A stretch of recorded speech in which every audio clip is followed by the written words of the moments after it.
Introducing National Streaming Sports, live and on-demand sports talk programming that you can access 24/7. For the premier sports talk experience, tap into our Roku channel. Start your mornings with Mac and Jack covering all the weekend sports action.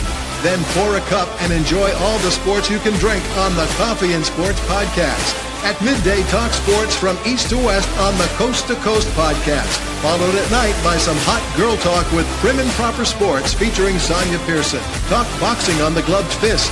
Yankee fans tune in for Start Spreading the News. And there's more on the College Sports Huddle and Sports Scope with Robert Butler. There are 20 podcasts in all and 70 weekly shows giving us a 3.4-star viewer rating. To find us on Roku TV.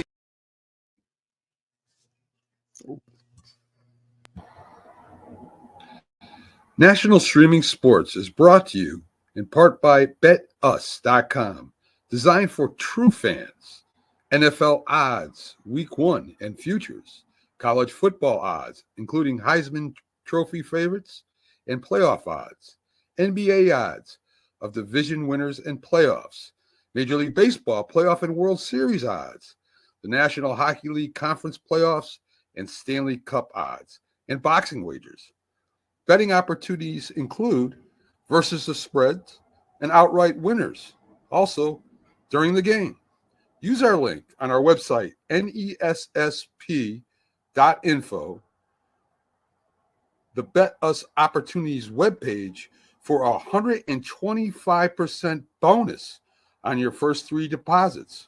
Must be 21 years old, and remember, bet responsibly.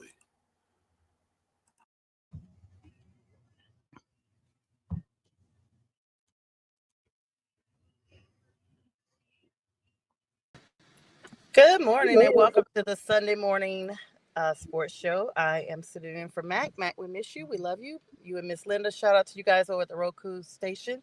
I'm joined by Jack, J-Train, Keith, and B. Strilla. Good morning, gentlemen. How are you all today? Good morning. All righty. So let's get started. Got some big news coming out of sports as always, and we're here to bring it to you. Keith, why don't you start us off here? And guys, I'm going to be kind of behind the scenes for a few minutes, but I am here. But just let's get started. Here it is. A good morning to everyone. Well, there's obviously lots going on in the world of sports. Some of it we can't talk about because we don't want to get Mac mad. We don't want to talk Masters golf today. So we'll talk. I'll bring up one of the big stories in college football is Nico Iamaleava. I can never say his name right. I'm close. That's all that matters, I guess. Oh, that's good. Their sophomore quarterback now, who was getting $8 million before he was recruited with an $8 million NIL package over 4 years, played one season, got $2 million, and decided he wanted to hold out before the spring game, stop coming to practice, stop coming to meetings. And right after, I think just before the spring game, Josh Heupel said, everybody's all in or everybody's out, basically, and Nico is now looking for a new team and moving on. And it's, again, one more step in removing the illusion of amateurism in college sports, because NIL isn't and never was about name, image, and likeness. It's about pay-per-play, and that's it. That's all it's ever been. And now there's no illusions about what it is. Mm-hmm. Yeah, I agree with that, Keith. I mean, I'm intrigued to see where he plays because, when you look at how he did at Tennessee, he wasn't that great. I mean, he was a mixed bag, I think, and so it's kind of like I think Heupel is calling his bluff because go find another team and try to get more money where you think you can get it, and I don't think that's going to happen. I just think that his value was exorbitant in his own head, in his own mind. And maybe his team, and $8 million for 4 years or whatnot is actually pretty incredible to get. I mean, for the play that he gave, I would say at the time deal that had been given, right? And to your point about he threw 16 touchdowns last year, 11 of them were against, I think, 2 teams were below FBS1 and one of the lower ranked teams in NCAA, and he's not that great a player to be able to think he can renegotiate and double. He wanted to go to $4 million from $2 million. And there's some talk he's from the LA area. UCLA's looking for another quarterback. And the spring portal opens here next week, I believe, within the next 10 days or so. So there'll be some movement. There were some rumors last night. I love the internet that Manny was spotted. Arch Manny was spotted at the Knoxville airport, which is baloney. But it's just more craziness in NCAA football. And I think he will find out. Maybe this is an interesting test case again. A guy declaring free agency, basically. And this is the difference between the NFL and college football. College football, you can hold out, but at the end of the day, you're still tied to that team by a contract unless they move you. In college football, you are literally a free agent every single year. And we'll see if his value is what he thinks it is. And good morning to you, Brent. Thank you so much for always joining us. And you guys make sure you download the Roku app so you two are in the know when breaking news is coming, just like the ones we're bringing now with Keith Engel. All right, gentlemen, carry on. Voice of God. Yeah. Wait, where are you? So it does open the Pandora's box, though, Keith, Jack, and Strilla, and Sonia, where you are. It opens the Pandora's box that, like, now NIL really is. It needs to have some sort of regulation because now you're going to start having guys holding now. He's just the first of many coming. It's like, if he can do it, now I can do it. I can get more money. And you're going to have these guys that are like lesser mid-tier players that are doing this too as well, trying to think and to have more value to get more money. And it's just going to be chaos, total chaos. Yeah. These renegotiations have gone on the last, 4 or 5 years, whatever, but always behind the scenes. We've never had one played out in public like this. Right, the top players, the guys moving around the NIL, and that's the other thing. There's no tampering restrictions that I can see. These teams are talking to these players all season long when they're not supposed to be. Probably, I don't think there's a single regulation in there about tampering. Talk to a kid at any point in time, and so again, these renegotiations have gone on, but this is the first one that we've seen really play out in public. I mean, Keith, let's talk about that for a minute. I honestly think, and maybe it's just my mindset, I want your take on this and everybody else chime in. The tampering, the rules and everything that surrounds that, do you think that one day and probably sooner than later, that will be no more, or it'll be at least a reduced amount of restriction on that? Yeah, again, on the NCAA level, I'm not sure there is any. I've never heard or seen one thing on paper that restricts conversations with players. I mean, if they weren't talking during the seasons, you wouldn't see kids hit the portal and move like one day after the portal opens. You see hundreds of players moving around. If they're not having conversations with other schools, how's that happen? Mm-hmm. Do I see it changing? I see it getting more restrictive. It has to, Sonia. And there's got to be stronger contract language on the NIL or whatever we want to call things going forward as far as player contracts in college sports. There's got to be stricter tampering rules. There's got to be a lot of things to restrict this because we've said it a lot of times, and it literally is a wild, wild west because you can do whatever you want right now.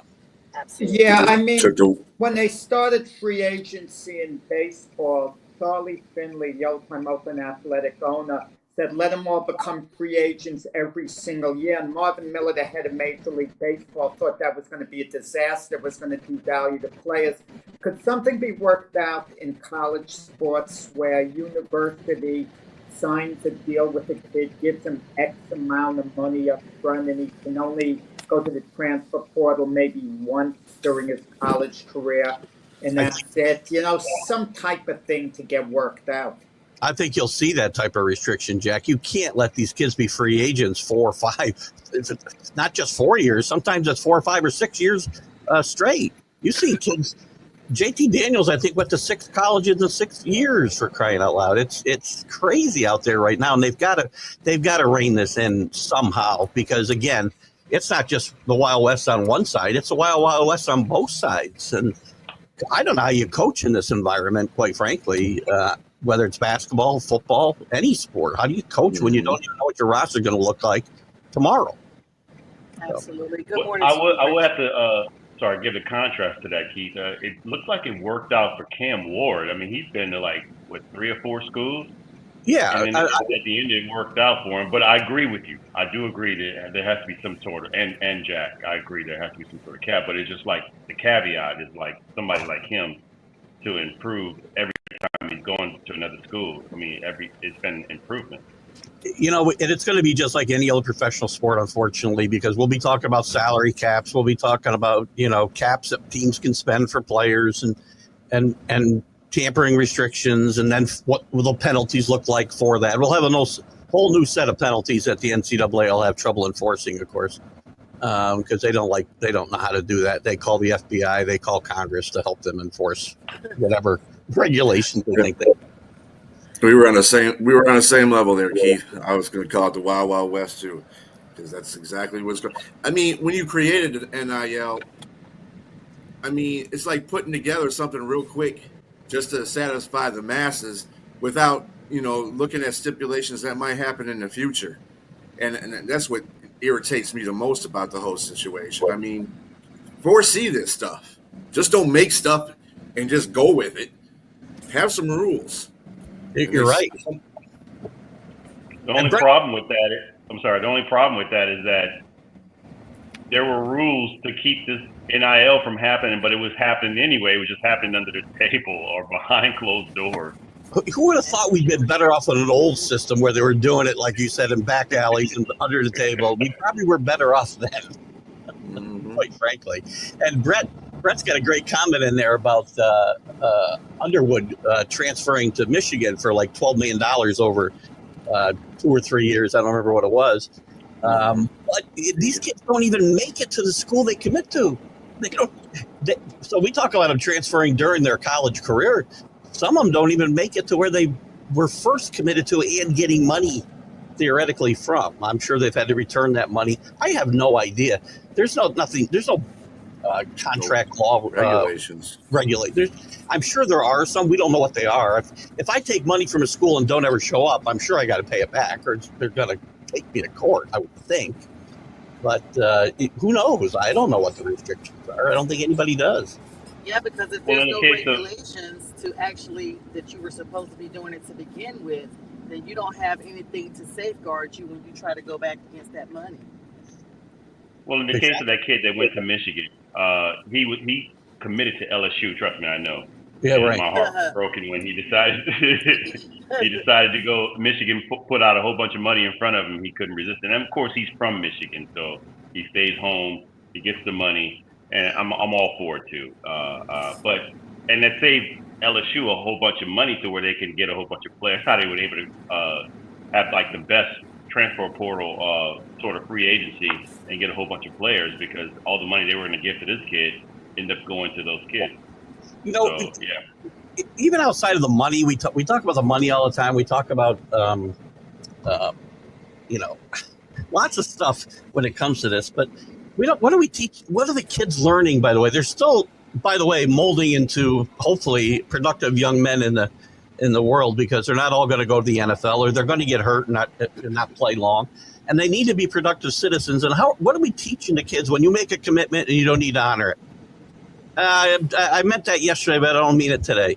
And I can just willy-nilly pick up and do whatever I want for whatever reason. Things aren't going well. I don't like the coach. I want to play more. I mean, there's reasons to be able to transfer. Don't get me wrong. I'm not saying a kid should be locked in for 4 years wherever he goes. I mean, it used to be that way because kids would have to sit out 2 years almost when you go back in the day. And it was really hard to transfer. And there were penalties. Now there's none. And you also don't teach the kid any sense of value and commitment, accountability. Use whatever adjectives you want to use. And I think that would stunt their education too, wouldn't it?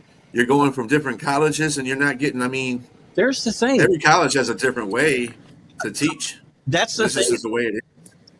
Breslin, that's an excellent point, and it got brought up a couple times in some articles I've seen recently. That how do these kids manage to move all their credits around?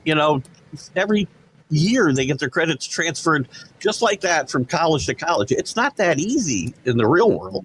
Mm-mm. In the real world, it's not easy, but in college sports, it is easy because the incoming college will take care of it. Well, there's a lot of kids with no credits to transfer probably anyway, so there's that too.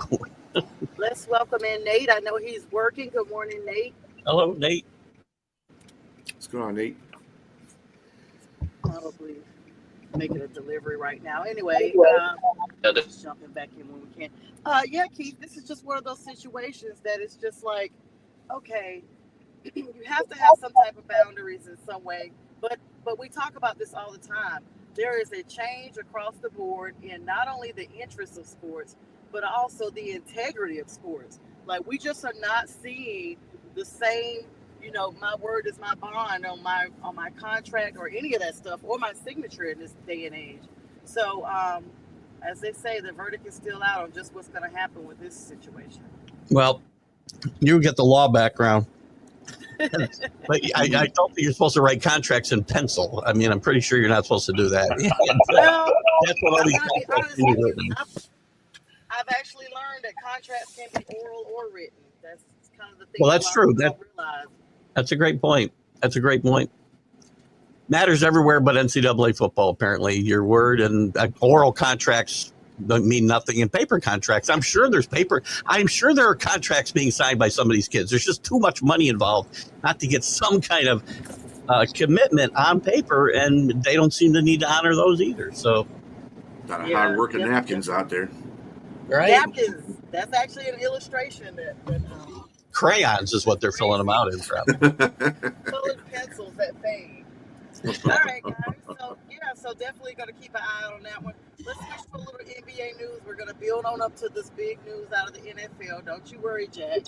And so NBA, Denver kind of out there a dangler now that this whole Malone shakeup has occurred. What are your thoughts on that, guys? Well, I'll jump in real quick because I'll be here the shortest time. Real quick, I want to talk. The Knicks are locked in now to the Pistons. And the Knicks are going to have a tough go of it here in the first round. The Pistons are going to finish behind them in the standings. But Pistons have played some pretty good basketball the second half of the season.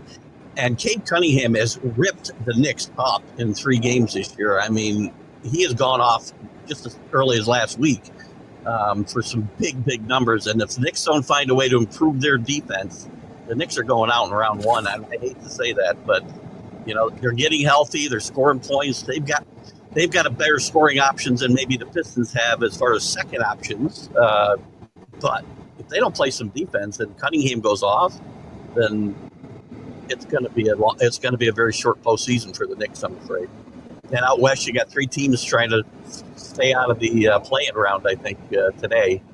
Every team's playing today, right? Everybody was off yesterday, and everybody's playing today. Everybody's locked in, I think, in the West, right? But I think there's still some positioning to be worked out. But some of it worked itself out on Friday. Yeah, Keith, you're right about the about Detroit versus Knicks, man. And that's been a knock on Karl Anthony Towns, is that he's just really not a great defender, or when the rubber meets the road, he just doesn't seem to step up to the moment. And when he was in Minnesota, they had opportunities to beat Dallas last year, but man, Dallas just took it to him, and those bigs just handled him, and he seemed to fold a little bit. And so I'm wondering if the same thing's going to happen in New York. Here, he's a great offensive player, but I just don't see much defense out of him. Yeah. Perhaps a lot of rebounding. He's played well. I think the key would be someone like Mikal Bridges, who hasn't quite been the player the Knicks hoped they'd be, and they gave up a it's not going to be a good deal, even though they got back around down with the Knicks in a good play and Bridges. But he hasn't taken it up to the next level, where they thought he would. That's a big deal too, because the Knicks are short. I mean, the bench is short too. That's another problem for the Knicks. You always shorten your bench in the playoffs anyway, but the quality coming off the bench for the Knicks is not even what it was for me, in my view, the last year or two. Certainly not last year. When they were healthy, they had a really strong bench, and this year it's like 2 guys that I can count on night in and night out. So Yeah, I think that's really what's going to change that series is the bench. I mean, Detroit's got a really good bench, and they don't really. I mean, they don't have a secondary scorer, a secondary guy to Cade, but everybody steps up. It could be any player coming off the bench, or it could be any starter that's scoring, points with him. Tobias, Beasley, any of those guys. So at any given night, one person could score along with Cade, and that could be, the difference between winning and losing that night. And he's one of, and you know this better than I do, Chris Phillip, that Cade Cunningham, I think, is one of the guys, the best players least talked about in this league. He's a really, really good player, and he's been a superstar. He's been an MVP player against the Knicks this year. He's been fabulous. I think he's averaged like 35 points a game against them. At least 35, yeah. He's had like triple doubles, I think, all 3 times or close to him. So he's just fabulous, for sure. Yeah, he's awesome. There's We'll a see. lot of competition. First round. Yeah, and it's the first time the Pistons been in the playoffs since I think 2019. So it's going to be a young team. I think that JB will have the guys revved up for it. But like I said, it's the first playoff for these guys. It's been a while, and it is against a pretty tough New York Knicks team. So we'll see. We didn't talk about it Friday, too. Playoffs are a different experience, right? And not having playoff experience or success can really make a difference as well. So that's a great point. Exactly. And that's why I worry about OKC out west a little bit. As great as those players are, those young players are, there's not a lot of playoff success history there. And they could be susceptible to that at some point, because I think the West is really deep with much deeper than the East with at least semi-quality teams, right? I think the playoff experience thing is completely overrated. It sounds good. It's not like a one-team narrative at all. They don't have the experience. Another team like Golden State has been there, but they play so many games during the regular season. They play against one another constantly. They have that familiarity. And Pistons and Knicks. Pistons have nothing to do together. This season's been an incredible success. They're playing with house money. All the pressure on the Knicks there. They lose to the Pistons. The season's been a washout. Oh, for sure. And again, everybody, has their own opinion. I think playoff experience matters because intensity ratchets up a lot game 1 of the playoffs as compared to, game 42 of the regular season. So I think there's not only does playoff experience matters, but having key matchups as well. You mentioned OKC. Shai Gilgeous-Alexander is obviously an MVP candidate, and he's like their best player. But can you name another person that's considered an all-star or that's considered like Robin to his Batman that would give him help on that team in the playoffs when it matters? I can't think of any name on that team that says that you would match up well with the second best player on another team that would help propel you to the next level, which means Western Conference Finals or NBA Finals. I mean, does anyone have any names? They're not good enough. They're not deep enough. It's got nothing to do with experience. If they don't have the Robin to the Batman, Holmgren, would he be helping out, Alexander? I mean, I don't know. But that's not an experience type thing, whether they're good enough OKC or not. I mean, they're winning close to 60 games. They're obviously outstanding. But come playoff time, it's another matter. Golden State, for sure, 73-win season, sets a record, yet they blew a 3-1 lead to Cleveland. That had nothing to do with playoff experience. Well, I think Cleveland had plenty of playoff experience that helped them overcome that 3-1 deficit. So I could argue that as well. But I'm not really trying to take anything away from OKC. They've had a great season. They've got some great young players. They're coached well. Again, I got to talk about something other than just, Oklahoma City's going to face off against Cleveland. I mean, anybody can do that. I think that there are some dark horses in the West that you can say can get there. It's not just Cleveland and Boston, like it probably is in the East. Yeah. Well, I agree with you guys. There maybe is a negative playoff experience in the case of the Cleveland Cavaliers, who never seem to get it done come playoff time. So maybe that's a factor in reverse. It might be inside their head. They've never been able to get over the top.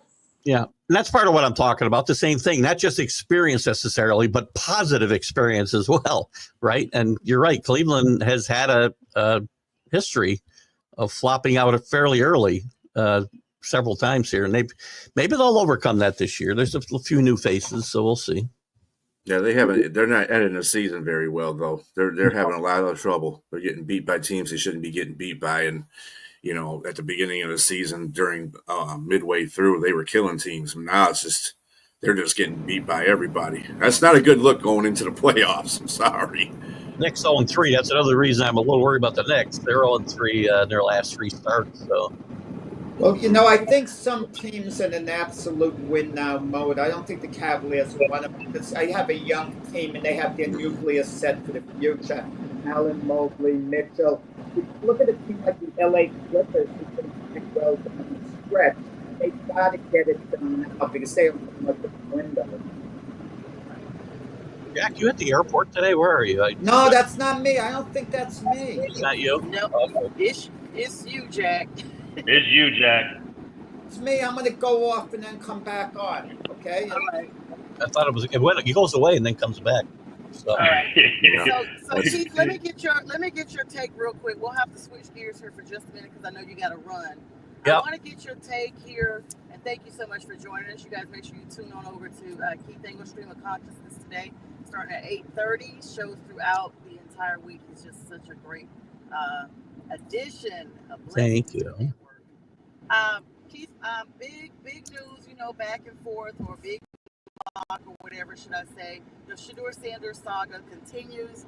Now, looks like Jack, of all people, possibly could have been right about saying that he may have a chance in New Orleans, as you guys say. I say New Orleans, y'all say New Orleans. What is your thoughts? And Jack has returned with us. He's an interesting case. That's why we talk about a lot, right? Not a great talented draft. There's some good players, and I think it's deep as far as decent talent. There's no outstanding name, or not very few outstanding names, I should say. But Shedeur Sanders is such an interesting case because I guess somebody could take him second. I guess a lot of talk about the Jets, and it's mostly Jet fans that think he might go 7. Now the Saints are the spot.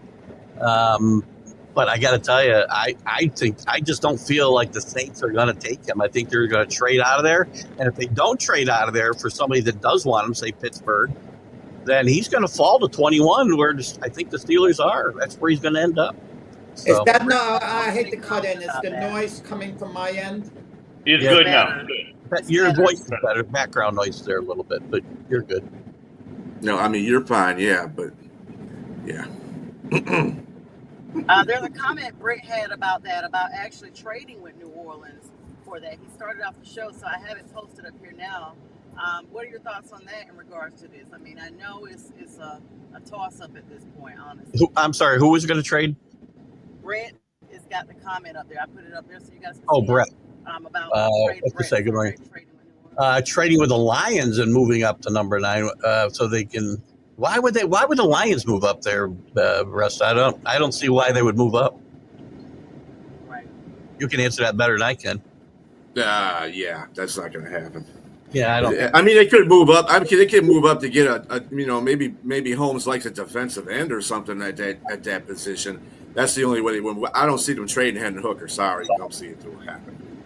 People are throwing things out there completely because they have nothing better to talk about. We got it. Because they want This always us to buy into it and to talk about it. So they Too much just time throw for it out there. It's that time of the year. Always happens. And then nothing happens that we think will happen anyway. Right. Yeah, like the Aaron Rodgers misses the heaven party. No, wait. I said all along Shedeur Sanders is projected to go to the Saints, so it might not happen. It intrigues me Cleveland at number 2. That's the X factor because they haven't addressed their quarterback situation. I don't know what they're thinking this season. Are they really thinking, Pickett, Flacco, and Watson combination for this year? It just doesn't make sense to me. So I've what said exactly are they thinking? Odds are they're going to pick someone in the second round that they like one of the quarterbacks. Yeah, I got to run, but I've said for a while that if the Cleveland Browns don't take him at 2, he falls to 21. Absolutely. Keith, thanks for joining us today. Keith Engel, everybody. Have a great one, Keith. We'll see you soon. See you guys. See All you right, guys. have a good one, man. Bye-bye. All right. So yeah, Jack, you were saying, continue on because that's a valid point. Cleveland now has given Joe Flacco a year, and it seems like they're doing everything but really addressing the elephant in the room.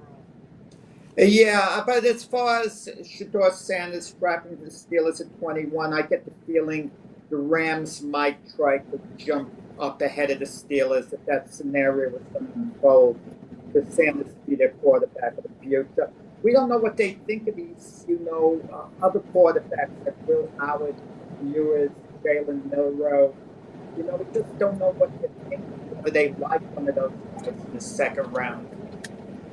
Look, if Cleveland doesn't take them, there's a chance that some other teams after Cleveland will take Shedeur Sanders. But let's just say hypothetically, he does fall to 9.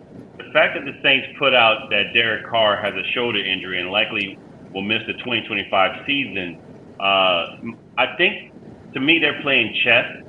They want to put it out in everybody's head, even though they still have to report it that he's not going to report the OTAs, but it's still being put out there before the draft to let everybody know, okay, we may want to draft a quarterback, so let's see who wants to move up. Somebody probably wants to move up. So maybe potentially the Steelers, who are all in, they'd had an interview with Shedeur Sanders. Obviously, it went well. They may perhaps want to trade up to 9 and willing to part ways with a second and a third round pick in 2025 or something else, maybe another a first round or second round in 2026. And the Saints maybe may potentially look to trade down because they do have Spencer Rattler there, and I think Spencer Rattler has potential to be the starter, especially now since Derek Carr is going to be out for the 2025 season potentially. I don't think anyone was solid a few taking times, Derek. too. James, I don't think they're bluffing with Derek Carr putting out he has an injury. No one in their right mind would feel that the Saints weren't going to draft a quarterback. But gee, we got Derek Carr. We don't need to draft a quarterback. I mean, come on. It's obvious the Saints need a quarterback. Are going to draft a quarterback unless they really like Spencer Rattler, Laden. All indications are that they don't. But that's what I'm saying. That's actually what I'm saying. I'm saying putting it out there that Derek Carr is hurt puts more emphasis of a need for a quarterback. So maybe that all indications that they're probably going to draft a quarterback at 9, and that maybe that would if somebody wants to either draft ahead of them or potentially trade with them and see if they can. And the Saints maybe could get more of what they want out of a trade with someone. If somebody really wants that position bad enough. I don't think what Jay Train's saying is that they were bluffing about his injury. I think his injury is legitimate, and they're going to put him on IR. But at the same time, I think what they did is when they mentioned it, they probably knew this all along. It was just a strategic time to say this, and I agree a little bit with what Jay Train is saying. I still think that you guys are going to get. Sanders looks just too good to be passing up in that position. I'm sorry. Well, I'm going to tell you something that could be an absolute shocker. I don't think it's going to happen. So don't say I said it's going to happen. But it could be this year's equivalent of the Falcons taking Michael Penix that threw everyone for a loop. New coach in Jacksonville, they haven't been too happy with Trevor Lawrence the way he's been looking. I can see it, even though I doubt if it's going to happen, then taking Shedeur Sanders. I know it sounds crazy. Trevor Lawrence is young. He's in the contract. New coach, new culture. He just might not be high on him. There's precedent. Look, the Patriots many moons ago, they signed, Drew Bledsoe to a record-setting contract. And guess what? He got moved out for Tom Brady. If they like Jacksonville, Shedeur Sanders enough, and they really don't like Trevor Lawrence, it's a gutsy move. I don't think it's going to happen, but I can see it, believe it or not. I just don't think so. Like you said, the amount of money that they paid Trevor Lawrence, and just like Jim Harbaugh, going to the Chargers, working with Herbert, he knows what he has in the building. and Herbert didn't have really good seasons, but he still stayed with him. I could see Cohen still staying with Trevor Lawrence and just building around him and putting emphasis on maybe drafting a running back, not fifth overall, but definitely helping their defense with Graham, as everyone has Mason Graham projected to go fifth overall. I just think Trevor Lawrence, there's too much money tied to him to draft a quarterback and not have success for a new what should we say, a new coach and drafting a quarterback that you probably not going to even play. I agree with you 100%, but if they're really high on Shedeur Sanders and they think he's a franchise quarterback and they don't feel that way about Trevor Lawrence, despite the money, I could conceivably see them doing it, Jacksonville. Conceivably. I doubt it, but it's not as crazy as it appears on the surface. This is going to be a weird draft. I'm telling you, this is going to be a big shakeup in the top 3 or 4. People are going to see teams that draft us. I thought they were going to draft him. Nope. It's going to come down to that. And teams also, they shouldn't devalue certain players after 1 year. I mean, I'll give you an example. If I'm the Jets, I'm picking 7 overall. Last year, Arizona took Marvin Harrison, number 4 overall. If I'm the Jets, I offer my first-round selection, number 7 overall, for Marvin Harrison, and maybe the Cardinals make the deal at this point. But certain players get devalued a little after 1 year, and oftentimes it's circumstances. Marvin Harrison has Kyler Murray throwing time. Maybe the chemistry was a little off. Not that Marvin Harrison was bad. He was okay. He just wasn't as good as Malik Neighbors was for the Giants. But certain deals you could still make. Certain players are still as good as you thought they were. But based on 1 year, we think of them being slightly devalued. I mean, yeah, we definitely see that all the time. And that's why it's such a toss-up. Like, every week we're talking about this, and this is what they want. They want the hype around it. This is what makes it exciting. But now, at this point, it's just like, okay, guys, what are we doing here? Jack, I like to wager with you. I think the Saints never trade down. This is not the MO of Mickey Loomis. He never trades down. As a matter of fact, he does the opposite. He always trades up. It's history showing that he traded up for Marcus Davenport in 2018. He trades up for players what's the kid last name? Kool-Aid McKinstry. He traded up for him in the second round.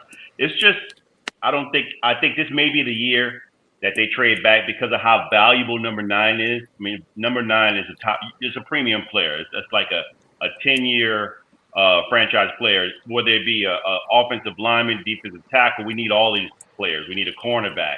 We need a wide receiver. We need a quarterback. We need everything you can think of, the kitchen sink. I would just say that potentially, because of how valuable number 9 is, I like to wager you and say that they go back for the first time in a long time. The Saints trade back, and they may trade back with the Steelers. To allow the Steelers to get up and get. I don't think so. I don't think number 9 is as valuable as you think it is. I mean, for who you could select there. I mean, I just don't see it. You're not talking about number 2 and number 3 in the draft. The Steelers have never really made the bold moves. I could see the Steelers taking one of the other quarterbacks. The question is this: how do we know what the Saints are thinking? Maybe they like Jackson Dart more than Shedeur Sanders. If that's the case, then I could see them maybe moving back a little bit in the first round. Yes, and then at 21, sorry, is it me? I'm having a problem? No, I'm saying good morning, David. He was coming on. Oh, sorry. So, look, Jackson Dart will be a better pick at 21. Yes, I agree with you, because not only do you get a quarterback more of a value, who's probably valued more so a second rounder, but that's one of the players that most teams will probably move up into the later part of the first round so that they can get that fifth-year option. And so at 21, you can get Jackson Dart, which he's projected to go to the Steelers on some mock draft. I think I would prefer to collect a little bit of a ransom and get some extra picks in the second and third round and collect a quarterback at 21 and then get whatever else you need, because there's a lot of great players. We can go over a top 50 amount of players here that you can collect. If those things I mentioned that we needed, we can actually collect them in the second and third round. But you're not going to get extra picks at number 9 that are substantial. You're not going to get a couple extra number 2s, number 3s, or whatever. You know, well, no, I mean, we have 2 third rounders already, and we have a second rounder, but you definitely will get a second rounder. And so, to me, you get 1 second rounder. You move from that 21, and you get a second rounder too. Yeah, that. But I mean, in this draft, though, I mean, you can address that kind of stuff because it's really like I think we've all agreed this draft isn't the greatest draft, but at the same time, it's like a draft to put people in positions. You might get that you know, that gold chalice. You know what I'm saying? In one of those rounds, you never know. But another player that's moving up in the draft talks is Milroe. And a lot of people don't want to say stuff about that. But he's moving up. He's getting that traction. So you never know. This is what happens every year. It always happens. And Milroe, to me, my comp for Milroe is Taysom Hill. That's my comp for him. And Taysom Hill went undrafted. He ran a 4.3 and a 40, believe it or not. He can throw the ball. He was injured a lot. And he obviously played these other positions, but he wanted to play quarterback. And so I think most people looked at him as like, okay, you're not. And he went to BYU, and he was good. He was good enough.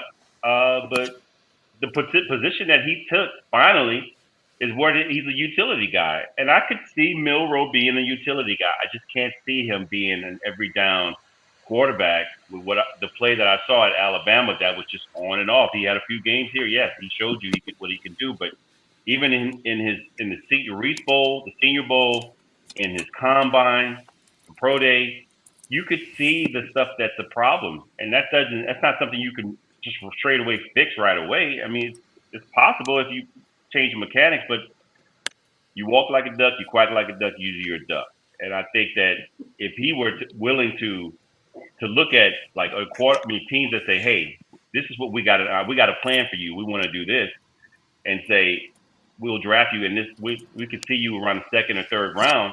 We'll take you for this. I don't think he's going to do that. And then the NFL draft invited him to the draft. So they're like you said, moving up. They're probably expecting some teams to take him in the first or second round. That is insane. Crazy stuff has happened. That is insane. He is a 5th round talent. 5th round talent. I shouldn't be absolutely shouldn't be taken in the first 3 rounds. The 4th round is a bit of a stretch for Milroe. He's the second coming of Tim Tebow without the buzz. Okay? That's basically what he is. I mean, what other positions can he really be effective at? You're saying he could be another Taysom Hill. I mean, a guy like Hill would have been worried, on reflection with the value he's shown, he would have been the equivalent of a 3rd round draft choice, so on, let's say. Exactly. And I agree with you there. I agree with what you said about the 5th rounder if he's taken as a quarterback alone. 3rd rounder if he's taken as a utility player, if some team has a vision for him, like maybe Denver, Taysom Hill was Sean Payton's guy. Maybe he does the same thing here and takes Jalen Milroe as that type of player. And and you see the value of a Taysom Hill now. So now you're going to look and say, yeah, maybe he's a 3rd or maybe even a 2nd rounder. And so because you see the vision of what you can. Don't keep moving them up. Come on, no, please. You see the vision of him and what you can get out of it. I just think that, that might be a stretch, but a 3rd rounder as a utility player, but as a quarterback standing, no, I agree with you. I think he's more of a 5th rounder. I take Hooker ahead of him. What's with Hooker's situation? People thought he was talented enough to possibly be a starter in the league, but because of the injury factors and all, is he going to be a career backup there with the Lions or what? Well, he's got no choice now because Goff has been signed to a contract for 3 more years. So is he good enough? Is he good enough to start? Well, apparently he wasn't good enough to take over for Goff when he went out in the divisional playoffs. I mean, they put Teddy Bridgewater in there, which was still a good choice because Teddy went down there and scored a touchdown. But the point of the matter is that they didn't feel that after that game, they didn't feel that Hooker was they didn't want to put Hooker in that situation. And if you're a backup, if you're the number 2 backup, that's the situation you might have to find yourself in. So if they don't feel comfortable with you, obviously he's not coming along like they want him to come along. So I don't know. I mean, when you look at the league now, look at the primary backups for a lot of teams. Didn't Trey Lance just sign with the Chargers? Is he going to be Justin Herbert's main backup? Zach Wilson is Tua's main backup in Miami. I mean, just look at these guys. I mean, they might actually be getting a lot of playing time. So if a guy can't be a main backup in the league, there's a problem. Well, that's why a lot of teams. This is the reason why we're having this quarterback thing. Milroe going up. A lot of teams are looking for. Now we're looking for the traditional running quarterback. There's nobody in this draft really that's a passing quarter. I mean, just a stationary quarterback. Everybody is pretty much a physical running quarterback. So, and that's what the way the NFL is going. That's the way it is. So, I mean, a lot of teams are just getting people just to be getting people right now because they feel that the quarterback environment is not that rich, but it's rich enough to have as a back. You get one of these guys as a backup because that's basically all they're going to be for the rest of their career as backups. I really don't see any of these quarterbacks really doing any starting except Cam Ward and maybe Shador if he gets lucky. But I don't like any of the quarterbacks in this draft, to tell you the truth. I mean, Miami actually needs, even Dolphin fans have been talking about the fact that Tua is on, thin ice these days. Tua Tagovailoa, of course, the Miami's main quarterback. Of course, injuries and just lack of performance when he is playing. I've just kind of heard the buzz going around. There's a question that pointed up here from Brent. He said, where is Tyler Show expected to be drafted? He seems to have a high ceiling. I guess Cleveland. What do all of you think? Oh, gosh. I don't know. I don't see him in Cleveland. I really thought they needed to draft a little bit higher than that. I mean, I know people don't believe Shador go there, but I thought Cleveland's probably not going to draft a quarterback at number 2, but they need a quarterback. Yeah. So they've got to go in the second round to the best available. They probably, I think they go with Travis Hunter, number 2, overall in the draft. That's just my feeling. Yeah. And then the Giants take Abdul Carter, and then, next quarterback to go, I think Shador's at number 9 with the Saints. That's the way I look at it. But they're number guys in the second round. The X factor, everyone. What about Quinn Ewers? How come no one's talking about him? Am I missing something here? I think he's good enough to be a starter. He's a mixed bag. But not no more. Yeah, mixed. Yeah, he's a mixed bag. He's getting some communication. I know the Saints talk to him, but he's probably a day 2, day 3 quarterback. Even though he's played well for the Texas Longhorns, he's had some moments where he's just like, well, where'd this guy come from? So I just think that which leads to another conversation. How come Arch Manning couldn't beat him out for the starting position? Look, I think he's a third round or later draft pick, Quinn Ewers. Which is killing me because last year he was way up there as far as potential of being drafted in the number 1 round. So it's weird. The quarterback situation in this draft is so weird. Yeah, but guys, if you could hold Arch Manning off for 2 years, you could keep Arch Manning off the field for 2 years. I mean, there's got to be something there, logically. Even if I haven't seen the guy play at all, just the idea that he's kept Arch Manning off the field, I mean, that would be good enough for me to, draft the guy. There is, but it also, you could flip the other side and say maybe there's not much to Arch Manning to say that he's not as good as people like to think because of that last name. Yep. Time will tell. We'll see next season when he plays. But To me, for Arch Manning, that's a red flag. It's like he couldn't beat this guy out to get the quarterback position. Something's not there. I mean, because you look at Sonya mentioned Tua. When Tua was in college as a freshman in the big game, he got put in the second half and they won that championship.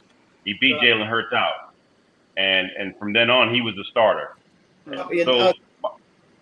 Go ahead. From then on. No. Your point exactly. I'm sorry I cut into your point exactly. Bill Belichick said that before they drafted Tom Brady in the 6th round. Well, Michigan kept trying to, move on from him.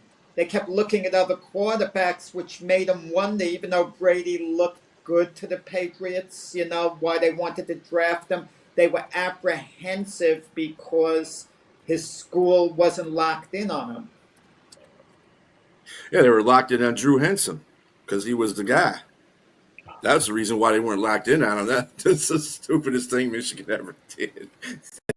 We see these guy's quarterbacks. crap. Yeah, Guy's crap. He played. I forgot who drafted. Didn't Dallas draft Drew Henson? Yeah. Oh God, that tells you everything you need to know. Yeah, funny thing when you mentioned Drew Henson, the Yankees gave him like a $17 million bonus. They thought he'd be their third baseman of the future. That didn't work out either. Let's look at how these guys actually look in college. I was just mentally going through the back, my memory bank of high-performing quarterbacks, Heisman Trophy quarterbacks that everybody, gets super excited about, as we should, and they come into the NFL and they are literally not making the acclimation to the league whatsoever. I think about Jake Fromm. I think about Jason Stidham. I think about even like Bryce. They've had issues with trying to get him acclimated. Yes, 2 or 3 years, but Jake Fromm never got there. Stetson Bennett never got there. Jason Stidham has never gotten there. You see them and you hear of them every now and then. They're a third-string quarterback if they're not all the way completely absolved into the league at this point. Well, I know Jake Fromm is our quarterback. He's on the practice squad at this moment. Jake Fromm's one of those guys that, like J Train says, it's on and off.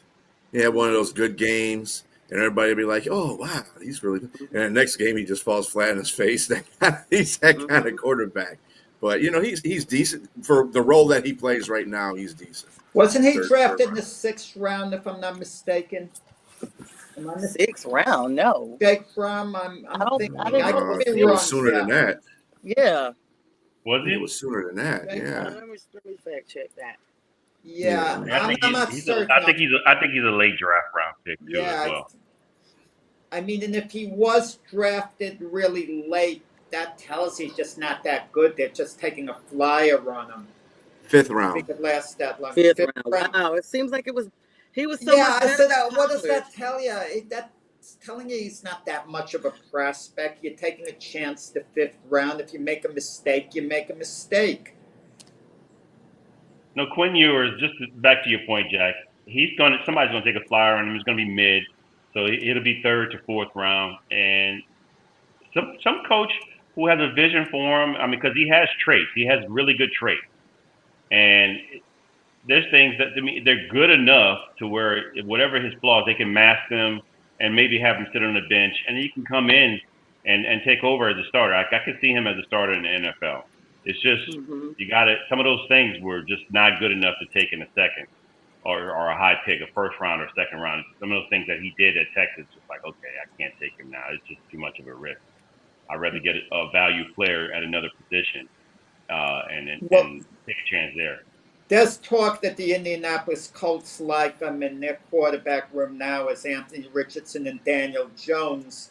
So if they like him, they could take a Quinn Ewers maybe in the 3rd round and put him in the mix. And he has a good chance of beating out both players. Who's the Lion backup this year? It's not going to be Teddy Bridgewater. No, it's Hendon Hooker. Hendon Hooker. So I don't get it. So Hendon Hooker wasn't good enough when they desperately needed him in the playoff loss He wasn't good enough, but now he's good enough to be the primary backup. I don't get it. Well, he was always a backup. Bridgewater basically came in there. He had coached a little league team to a state championship or a high school, I think it was. I'm not sure which it was, but they the year before they brought him back so that he could be possibly a coach, a member of the coaching staff for the Lions. And now there's nothing been said about that. They haven't renewed his contract. Hendon Hooker's there. Like I said, they just got Allen from the Pittsburgh Steelers, and they also have Jake Fromm. So I don't know exactly how their quarterback room is going to be looking. I mean, like I said, this is a long off season. It could, they could probably just draft another quarterback. You never know. Brad Holmes is weird. That's all I got to say about that. Getting into debate, Sonia could tell you the other day when we had about a week ago on I think the Monday show it could have been, and one of the listeners was going back and forth, really defending Jared Goff. Because I said basically he's a good quarterback, game manager, but he's not. He's not in the class of a Josh Allen or Lamar Jackson. He's not as good. But the person went back and forth. Well, I'll put him behind Josh Allen, but ahead of Lamar Jackson. I mean, Jared Goff doesn't go out and win you football games. I mean, he's not going to take a team on his shoulders the way Josh Allen and Lamar Jackson will. But he can manage a game very well, and you can win with him. But he's not the major difference maker. And I think we saw that with the Rams. He took the Rams to the Super Bowl, but you needed a Matthew Stafford, the Rams, to get you over the top. That's the point I was trying to make with Jared Goff. I think the whole situation with that in the first place is because Jared Goff was falling out of favor anyway with Sean McVay. So that created a performance devaluation by Jared Goff playing. And Jared Goff, rightly so, he has, he's a quarterback that needs a lot around him to be successful. But to your argument about if I'd rather take, you got to remember something. Lamar Jackson and Josh Allen, big games, they lose. They haven't been to the Super Bowl. Jared Goff's been to a Super Bowl. So whether he won or lost doesn't make it. He's gotten to the big game. Those other quarterbacks haven't gotten to the big game. This is the reason why I said that I would take him over them, because putting them on a Lions team, yeah, they could be the teams that they're on. They can't be successful. You got Jackson, who gets MVP probably every season, and he still can't get past the Kansas City Chiefs or Buffalo for that matter. Buffalo's the same thing. Josh Allen, extraordinary quarterback, can't get past the Kansas City Chiefs. So, but that's like playing the same conference as Michael Jordan. I mean, the Kansas City Chiefs are just like world beaters. I mean, they got beat this year. I'm not using that argument, bro. I have to disagree with you on taking. I mean, and I get it. You're a Lions fan.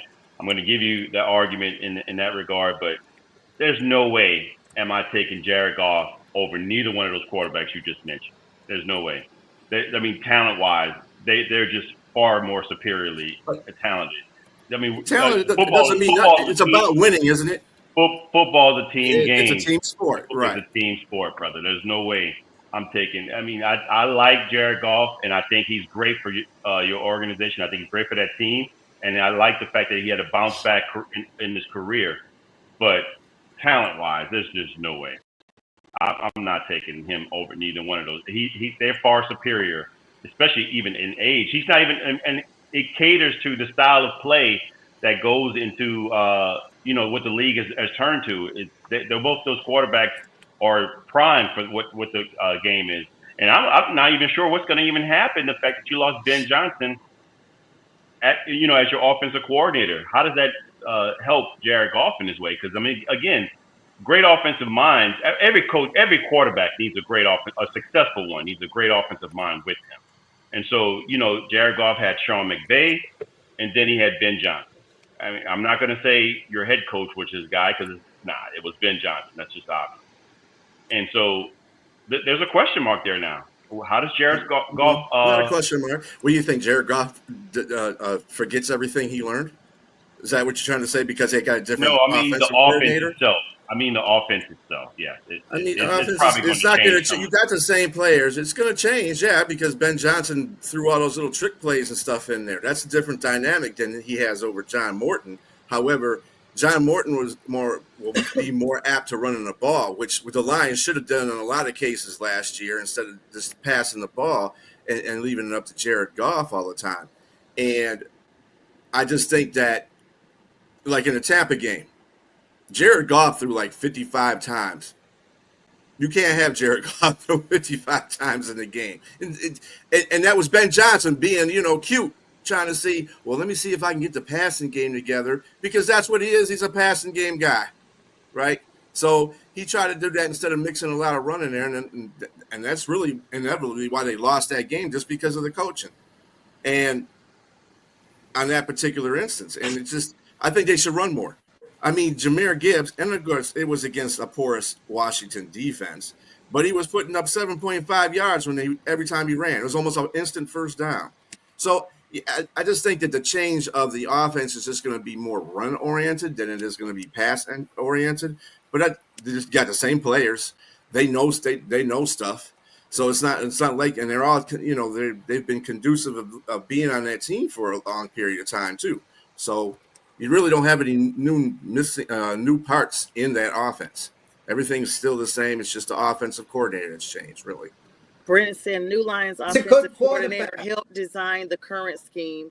Thought that should help the transition. So that's a good point too. Jared Goff is a good quarterback. Okay, no one's saying he's not. He's just not on the short list of elite quarterbacks. Your argument, well, what's he won? Look, Joe Burrow's never won a Super Bowl. Josh Allen hasn't been there. Lamar Jackson hasn't been there. They've all been close to that. Well, Joe Burrow's been in the Super Bowl. Okay, only one of them maybe at most is going to win the Super Bowl this year. So what are we going to say? Well, Joe Burrow hasn't won a Super Bowl with Josh Allen. Let's say Lamar Jackson does it this year. What are we going to say about the other two or vice versa? And maybe none of the three are going to win it this year. That's quite possible. I mean, what are we going to say? Let's say the Eagles repeat as Super Bowl champions. You're not going to tell me that Jalen Hurts is a better quarterback than Joe Burrow. He's not, and I love Jalen Hurts. But I could point out, well, Jalen Hurts is a two-time Super Bowl champion. I mean, listen, Eli Manning's a two-time Super Bowl, MVP. I mean, he's not as good as Dan Marino. Come on. I'm just saying, though, everybody uses that as a measuring stick, which I don't believe in. I just use it against people because they always want to say stuff like that. Oh, he's a great quarterback because he's been in Super Bowls. And it don't mean nothing. It takes 22 people to get in the Super Bowl. So, I mean, no, I don't. Quarterbacks are evaluated how they process. Jared Goff went 15-2 on his team. Again, like I said, I don't think Jared Goff is an elite quarterback either. However, it's what your team around you produces. And you may be right about Lamar Jackson. But the point of the matter is, or even Josh Allen, they might be better quarterbacks. But if you put them on the Lions, that offense will get them there. I just don't think that I can't say that on their teams. It's a different thing. I just don't. If you're going to be a leader, if you're going to be that elite guy, you're going to win those big games. That's all I'm saying. And Jared Goff has shown he can do that. He's also shown he can lose a big game, but he also shown I'm going to tell you, games, let's say an NFL executive, they made a blockbuster deal that was off the charts like the Mavs made with the Lakers, something to throw us off a loop. And you're sitting in the Lion office and your phone rings and they want to offer you Lamar Jackson for Jared Goff to make the deal. I think you have to make it if you're the Lions. It changes everything with the offense. It creates a new excitement in the city. There's a big buzz. I know as a Jet fan, if I could get Jared Goff as my quarterback, yeah, I would take him over Justin Fields. I think he's better than Justin Fields. But I'm not going to get overly excited. Wow, Jared Goff is my quarterback. But if you told me I had Lamar Jackson, wow, I mean, I'm like giddy. I'm like excited. This guy's electrifying. And it's going to Well, you open may the say door that. for their run game too in Detroit if you were to take Lamar or Josh Allen, because the threat of the quarterback run, and it opens the door for David Montgomery or for Jahmyr Gibbs. I mean, even those both guys. Both those running backs had reached over 1,000 yards rushing last year, right? Yes, I So would there's say no door even to be more so. open on a running game. There's no door to be open on a running game. See that, and that's the reason why Lamar Jackson would not be good. Now you might have some Lion fans here who got frustrated because Goff lost that game. Well, he was part of the reason why they lost the game in Washington. There's a lot of Goff haters here, just like there was a lot of Stafford haters here, and they'll love Lamar Jackson to be here. But Lamar Jackson's going to completely screw up the offense, because he's a different kind of quarterback. He's not a pocket quarterback. He's a running quarterback. Our offense is not designed for that. So you have to completely change the offense, completely change the offensive coordinator. You have to go through a whole bunch of things. And I don't think the Lions, the real Lions fans would be excited about that, because they've already went 15-2 and 12-5 and won division titles. So that's not a part of that whole situation either. I mean, I understand what you're saying. And on a fan process, that probably could be good for the fans. But as far as the organizational consideration, it's not going to be a good thing for the Lions. You And just good can't morning. just put something up. You know? Good morning to Little Holmes. I've been trying to get this comment in here. He says hello to you, Jack. Good morning. Let's switch gears a little bit, because this draft talk is serious. But let's talk about what the running back class looks like. A lot of people haven't really been talking about that, but this draft is actually more highly saturated with running backs than any other position. We've got a lot of teams that actually need running backs. We know that the running back shelf life is not very long anyway. So the depth is very, very good for this draft class. Talking about like a lot of players coming in that could actually be a fit for a lot of teams that are either looking to possibly rest their number one running backs, or even, just try to get somebody that when the time comes, they have somebody to come in and take over their place. You got running backs even all the way up to day 2 and possibly day 3 of this draft. Dylan Sampson out of Tennessee, Caleb Johnson are some of the names, Trayvon Henderson, Quinshawn Judkins, just to name a few. Guys, what are your thoughts of just those gentlemen, and even more? I could go on with the running back class. I'm trying to figure out my Jets why all the hate's on Breece Hall, where, Aaron Glenn's saying we want to do running back by committee. You have a stud running back in Breece Hall. I know he didn't have the best year last year, but the Jets were dysfunctional, but he had a great rookie year. So I don't understand, the running back situation. I mean, unless you have a star running back, it seems most teams like doing things on committee. Are the Jets keeping both those running backs, Jack? I don't know what they're doing with Breece Hall. There was a rumor he was going to go to the Commanders, because the Commanders are looking, I don't want to call him a veteran. It's going to be his 3rd year, Breece Hall, in the league. But, I just don't know what's being thought of with the Jets, how they, Aaron Glenn better than I would, guys, with the Lions, so on.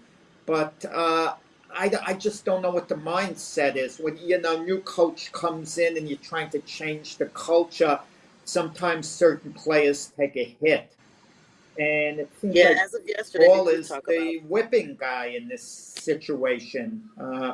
Jared Wilson is being elevated again, to number 1 receiver. He's going to be the standout. They're going to, build around him. But Breece Hall has been like pushed to the back. I mean, he shouldn't be sharing running back duties. He should basically be the guy, but that's not how he's being looked at. No, he was pushed back last year too. They are speaking about the Commanders as of yesterday, giving a 4th round pick for him, as well as for Luke McCaffrey. So, well, look, Breece Hall has been injury prone, so maybe that's part of the issue. But I agree with you. He was a 2nd round draft pick out of Iowa State. I mean, a beast running back. I like him, and I think I don't think they're going to get rid of him. I think that's, like you said, a lot of rumors. I think the regime has changed, and so they want to be successful, and I'm pretty sure they want to make sure he's healthy. And is there a running back by committee? Braylon Allen, is that the kid's name? I believe. Yeah. So you got 2 most teams have 2 running backs. I mean, you want to make sure that the guy's healthy, so that'll take some carries away from him, but. I could see giving him 15 to 20 touches a game, and I think Brees Hall will get about 15, 20 touches a game, and it'll be more successful as well because again, they're probably going to be RPO because you got to. You wouldn't take a quarterback like Justin Fields if you were. If you weren't. So I think that's going to help Brees Hall as well. But my top five in the running back, Sonya, what you mentioned, I think the draft has this draft. If you think that this draft is not as good overall, at least with the running back, it's loaded. Mhm. It's loaded. Mhm. We're going to go from the first, second, third, all the way into the fourth, and you can get quality depth out of the running backs in this particular draft. But my top five, I got Ashton Jeanty out of Boise State. To be honest with you, I have him number one, but I'm on the fence because I think it's a 1A, 1B. I actually like Omarion Hampton out of UNC a little bit better than Ashton Jeanty, although the numbers show that Ashton Jeanty was the more productive back. But I think in a weaker conference playing for Boise State, Omarion Hampton does show that he has he has moves. It looks like he can play in a wide zone offense if needed. He's powerful. He's aggressive and angry when he runs, and he's fast. And he did run a 40. So he clocked in the 4.46. And he's 6 foot 220. He's a big dude. And he's a great blocker. So, look, I like him. Ashton Jeanty is great. To me, his comp is Emmitt Smith. He's going to need probably a good offensive line. I like his jump cut. I like his speed, straight line football speed, but we don't know what he actually has. I think Omarion Hampton will be 1A, 1B. And then my number three would be Caleb Johnson out of Iowa. He's another guy that has, to me, his strength is vision. When I watch his play, on the zone run, man, he has jump cut and he anticipates the block. And I'll be honest with you, who he reminds me of, my comp, even though it's coincidental they have the same colors as the Steelers, is Le'Veon Bell. His vision and his patience is incredible. And so I like that. I could see him a great value at a second round pick or a late first round. My third would be not Giddens, but Quinshawn Judkins, the guy out of Ohio State you mentioned. Mm-hmm. Very underrated, tough, and sneaky fast running back. And then I have Giddens out of Kansas State as number 5 to round it out. And I like Travion Henderson, but he's a one-trick pony. He's a fast guy. He'll be a great complement to somebody, but he won't be the main guy. And he's a smaller running back. So he's kind of that scat back and straight line speed because he ran like a 4.41 or something like that in the combine. So, again, that's my top 5, but there's a lot of other running backs there. I'll let you guys have that. Brent brought up Auburn running back Jarquez Hunter as well. That's definitely a solid list you put together, J Train. Striller, what are your thoughts on this class? Well, I gotta say, look for Trevor Etienne from Georgia. His brother plays in the NFL in Jacksonville, but I believe he's a better Etienne. He's a better. I think he's a better running back than his brother. And the thing about his brother in Jacksonville, he's injury prone. Trevor hasn't been in that situation too much, in fact, at all. But he's a pretty good running back. I look for him to be climb a little bit up there during draft day too. He's 5'9". He's a small back, but you want to have small backs that can hide behind an offensive line, right? So you can't see him. So there you go. Mm-hmm. How many of them are truly playmakers? Genty's a playmaker. Hampton maybe is a playmaker. But the rest of them, are they really playmakers, or are they just very solid and consistent? The one I picked at number 3, I think, is a playmaker as well, Caleb Johnson. He's underrated, but he needs to be in the right offense. Mm-hmm. He needs to be in that wide zone scheme, like what Terrell Davis ran, and and what Christian McCaffrey is in. I like him. He's kind of a bit of an upright runner, sort of like Le'Veon Bell. But, man, whoever gets him, I could see him sneaking into the first round. And if a team has a really good plan for him and they got a good offensive line, I think he's a playmaker as well. As the Saints moving on from Alvin Kamara doing the transition and maybe making a bold move and picking Hampton at number 9. You know, I guess he'll be there at number 9. That would be a bold move if somehow Jack- the Shedeur Sanders thing didn't work out. I mean, Jack, look, let me tell you, that's funny you say that. I thought Hampton would be a great player for the Saints because of how Kellen Moore had his offense with what's the guy? I can't even think his name. Eagles. Yeah. Don't be greedy, J Train. Saquon. Shedeur Sanders, he's your quarterback Yeah. at number 9. Be happy and forget about it. But again, that did cross my mind. I was like, what if they go with Hampton here? And you know, wow, I still can't think of the guy's name. What the Eagles? What's his name? Saquon. Saquon Barkley. Yes. I just Yeah, think with the way they run.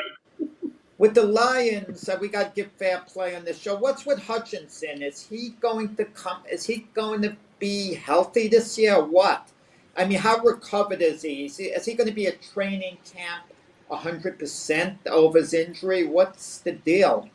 Because he's key to the Lions' chances. He's fine as far as I can see. He's already been at the practice facility running up and down the field and making cuts. So it doesn't seem like anything's hindering him. So I'm expecting him to be back at 100% for training camp. I think the Lions are waiting to pay him according to what they see in the beginning of the season. I think if they see enough by the time we have our bye week, he's going to get paid. Yeah, you know, that's why this draft, it drives me crazy, all the drafts. I don't know college players as well as all these scouts and people making the selections, but I know the way NFL teams think and moves they make. That's why I can only hit upon it. And I couldn't see the logic then. Why didn't Jacksonville take Hutchinson when they were going number 1 and leaving them number 2 for the Lions? I know they took Walker. Well, he has all this upside. His vertical jump is so great. They tend to overthink things. Hutchinson was like a short thing. He couldn't miss. Yet they're looking for someone with a tiny bit more potential, with a little bit more athleticism. I don't get it with some of these teams sometimes. It just doesn't make sense. I agree. It was funny in that draft. If you look at it, you know, the Jacksonville Jaguars had the first and we had the second. And it was like you could see everybody in the Lions war room, you know, just clenching their fists like at the first pick. And then when Jacksonville did that, as soon as they picked Walker, they were on the phone. Oh, let's get Hutchinson. And that just took 2 seconds for them to call that in. They said, well, they're dumb. Let's go ahead. I think teams fall in love with the traits of a player once you see him. Mm-hmm. I mean, don't give me. It's called a RAS, relative average score, where these guys shoot up the drafts because their score is so high. They ran a high 40. I mean, this one particular player, for instance, right now is the draft darling right now, is Shamar Stewart out of Texas A&M. Mm-hmm. This kid jumps to 40. He's about 6'4", 6'5", 250, 60 pounds, and he jumps a broad jump of 10 or 11 or something like that, and he ran a 4.40 and 4.6 or 4.5, and he looks the part. But his production at school was 1.5 sacks every year. That's nothing. That makes a big deal. And I saw some mock drafts. I had to tell somebody. They had the Saints mocking him at number 9. I said, this is a terrible mock draft. Are you serious? He has no production. If I'm Mickey Loomis, I picked the number 14 overall in Marcus Davenport. He flopped. I picked the number 31 overall in Turner. Defense. These are all the trait guys. They did well at the combine, and they had good looks in college, but they were low average players in college, and they didn't do well. And they picked them high, and they flopped. They're no longer with the team. You think Mickey Loomis is going to do that again at 9? Yeah, No. The thing about some of these teams, they do that, what you say, but a lot of teams that are good at drafting, they look at the intangibles of the player, like Shamar Stewart. Got the worst tackle rate of the running back, of the defensive ends, 27%. Come on, man. That tells you right there. That's the reason why he averages 1.5 sacks in the season. He can't tackle nobody. So he runs fast. He can run fast, but if you just do a shimmy on him and get by him, he's not completing it, or There's one play I saw that he had a quarterback in his grasp, and the quarterback just shook, and the quarterback wasn't a major quarterback. He was just a regular quarterback starting, and he shook him off of him. So it's you got to complete tackles, and see, this is the reason why I don't want the Lions to get him, because we got enough problem with finishing last year in making sacks. We got to the quarterback, but when they got to the quarterback, they couldn't tackle him. We don't need no more guys like that. Look, on the flip side, you do have players that are superstars that didn't have production in college, like Danielle Hunter. Danielle Hunter, when he was with Minnesota, he wreaked havoc. But he was drafted in the 3rd round because he didn't show production. And so players with those traits, yes, fine, you have traits, but what was your production in college? I'm going to take a flyer on the Shamir Stewart in the late 2nd or early 3rd round because of his traits. I'm not going to take him 9th overall. That just doesn't make any sense. Mm-hmm. Yeah, and let's see. Brent saying he's not sold on Stewart. Dude can't tackle in college. How is he going to tackle in the NFL?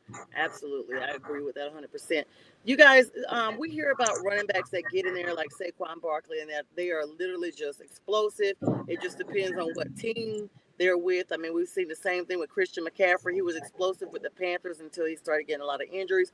Then he had a reset with the 49ers. Stayed injury-free that first season and really was explosive, like got the way to the Super Bowl. However, of course, been suffering some injury this season in both legs. He is expected to make a full return. However, the 49ers are saying they're going to make sure that they also draft another running back in this upcoming class, just to some pressures can be alleviated off of him. What are your thoughts on that?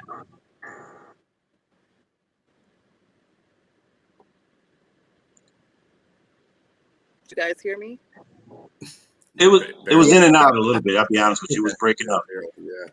That's crazy. I'm literally sitting right here. Okay. Yeah. So I was saying, of course, we see that running backs soar at other organizations, different franchises, depending on where they came. We see Saquon Barkley was explosive with the Giants, but more explosive once he got to the Eagles, all the way to the Super Bowl and a championship. Christian McCaffrey, same thing with Carolina. Played so many explosive plays, but then suffered with injuries with that organization. Got a reset when he went to the 49ers. And actually stayed injury-free the first season, but then started being played with those same injuries from before because, like we said, the running back shelf life is so low. However, the 49ers are expecting him to make a full healthy return this season, but they are said to be drafting a running back in this class. What are your thoughts about that? Are we seeing possibly the fade out of Christian McCaffrey, or are they just getting him some help just to alleviate some of the pressure during the games? I don't know if Christian McCaffrey, I mean, what's the plan? I mean, the Niners, if they're going to move on from him and then it's no indication they're going to do it next season, they're not going to get that much in return at this stage. I mean, what did they get?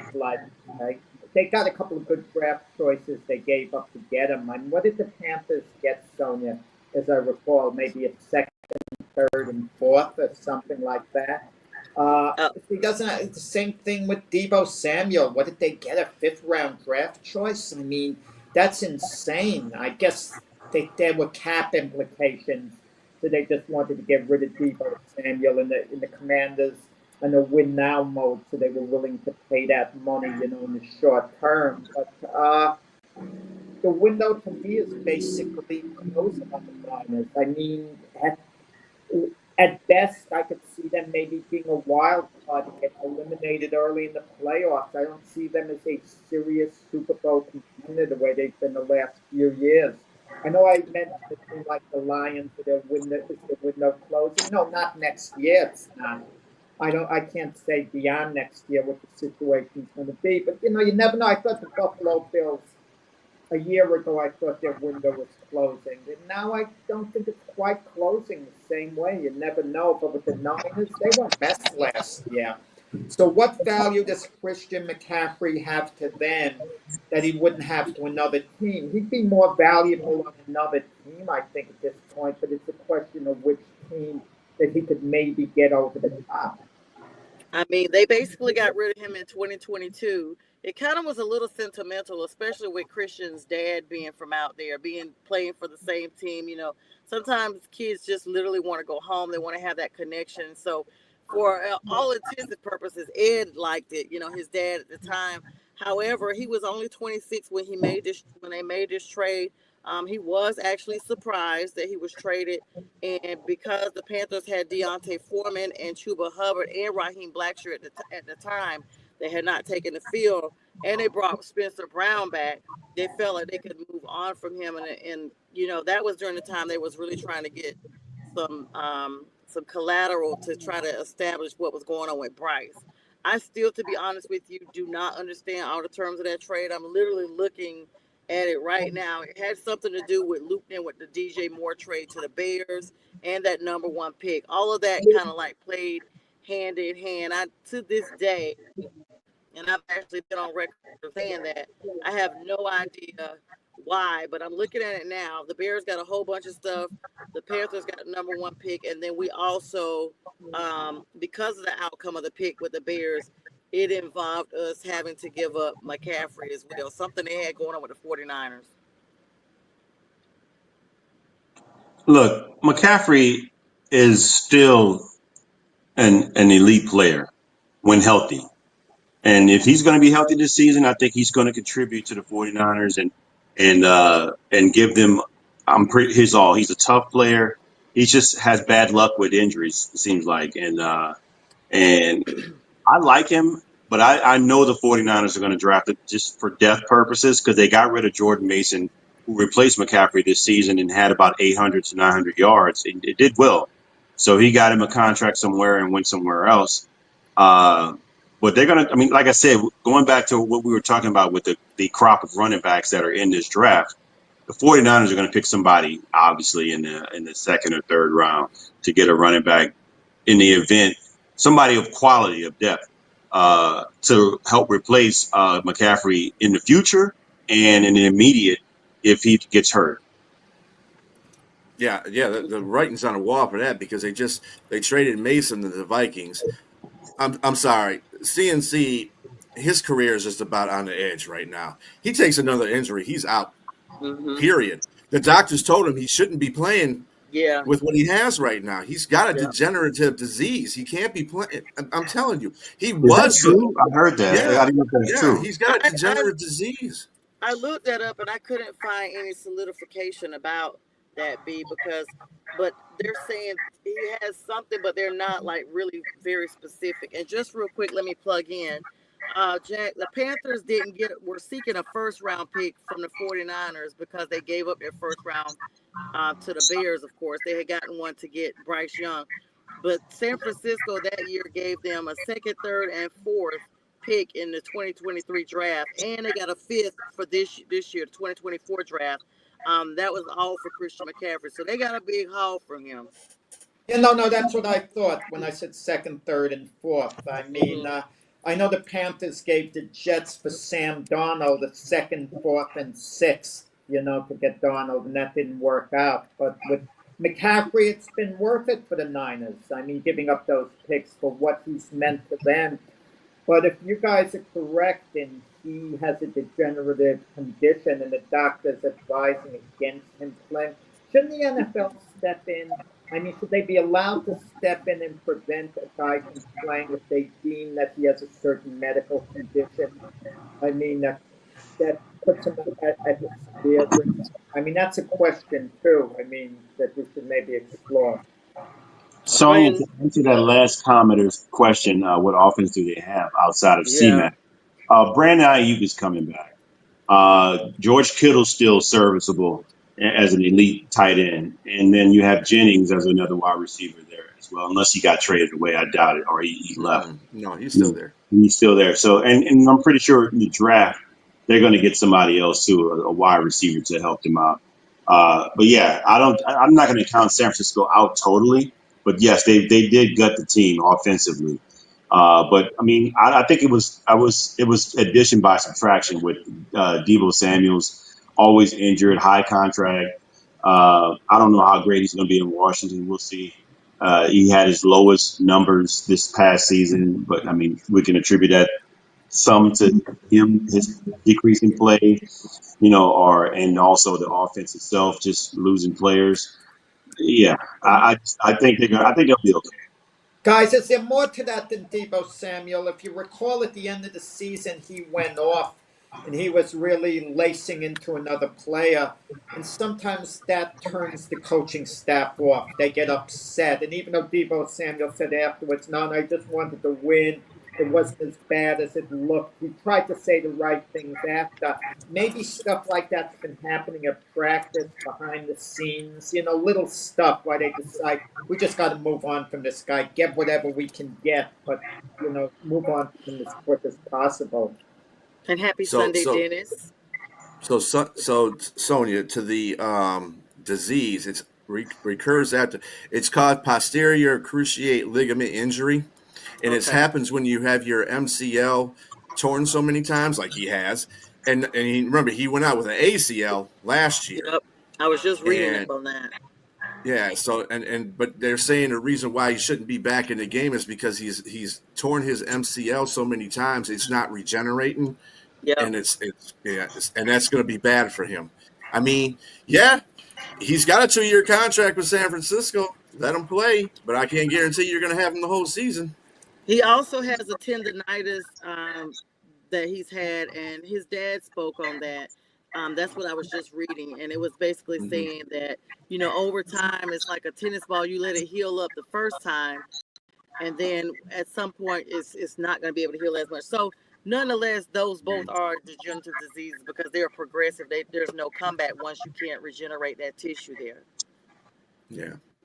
And I So if know. he plays, I mean, he might be able to play for your first 4 or 5 games, but if somebody goes, you know how the NFL is. If somebody, gets tackled into him or hits his knee, he's going to be out. And that's going to be it for Yeah. him. And it's both legs now. It's not just one. Mhm. He's had, and anytime you're talking about both legs, you're like, oh my gosh, he just got married. He and his wife are expecting now. And he's such a young guy. You have a situation where this guy's now basically his walk is impeded for life because he tried Mhm. to give so much to the NFL. Hmm. So they probably do go ahead and, at least bring somebody in. But let's be clear, the 49ers knew when they took McCaffrey that he was already injured. He started to be injured because he was carrying the brunt of the offense of the Panthers. Anytime, and that's why running backs have such a low shelf life, because they carry the brunt of the offense of the team. Of course, you got the wide receivers and tight ends, but the running backs are the ones that make these plays. It's been referenced how McCaffrey's legs are always churning, even after he's still trying to, go Mhm. break those tackles. And so that's why, because you're using all of your force against 5 other people minimum that are matching your force plus times 5. Mhm. Good offensive lines count too. That's why Saquon had such a, Saquon, but let's Philadelphia has a good offensive line. And that's the reason why Saquon was able to be successful as he was on that team. Just like Jahmyr Gibbs. Jahmyr Gibbs is one of the best running backs in the league, too, because he's got a great offensive line. CMC, same thing. When he first year in San Francisco, he was extraordinary. Great offensive line. He was Running great backs for the will use Panthers when he offense. first came. Yeah, he was, but then you see all the injuries he has because you guys really didn't have a good offensive line, so he's trying to do too much. When he first came, I think Cam was still there, and they were still Yeah. doing fairly decent. It was after that whole, Matt Rule and all these different coaches that kept coming in. Once that started happening, the offensive line began to change because the coaching began to change, and then the players began to change, and then you can't have one player that's consistent when you're constantly moving around all these other players. That's my thing. Well, Hey, that's what I'm saying. look. As Let's put it this the way. offensive line deteriorated, so did CMC basically. Yeah. Because he had to take on too much. Yeah. Yeah. Yeah, CMC is not I put him in the same breath because he's set not a record, but he's one of 3 running backs to do this, to have 1,000 yards rushing and 1,000 yards receiving. That includes Rodney Craig and Marshall Faulk. So he's that style of running back. He's that type of running back. He's not meant to take a beating behind the offensive line, especially if inept. That's more like a Adrian Peterson type of running back or somebody like Earl Campbell. He's not that guy. You can look at his frame, you can tell he's not that guy. But it needs to be an ideal situation. And unfortunately, like if it's not ideal, like Strilla mentioned with the offensive line, it's going to show, particularly make that, him a little more injury prone. Yep. I agree. What do you think, Jack? I want to make a comment on you said about Saquon Barkley with the Eagle offensive line, even though it's not wrong what you said per se. I don't think we give enough credit to a few of these elite running backs. You can't find another running back who's going to do what Saquon Barkley did. You just not. I don't care how good the offensive line is. He makes the offensive line look a lot better with some of his moves too. I mean, there are few running backs that are so outstanding. I mean, you have to differentiate between them and the rest of the league, like a Derrick Henry. He's one of a kind. The Saquon Barkley's one of a kind. Barry Sanders was a one of a kind. I don't know how good the Lion offensive line was when Barry Sanders, played during his time. One now. I don't remember. I mean, how good were they? But Barry Sanders was so great. He'd make an average offensive line look really good, I'm sure. Well, that was a different era too. That's when defenses were allowed to play defense. That's the other thing people don't give credit for in Barry Sanders too, because he played against defenses that were trying to kill him. And so you can't do that no more. Derrick Henry and Saquon are good in their equal right. Derrick Henry just run you over. He don't care. Saquon will do the same thing, but he's also got that burst of speed. I'm not discrediting either one of those running backs because of their lines. That's not what I'm saying. They're good because of a reason. They're good.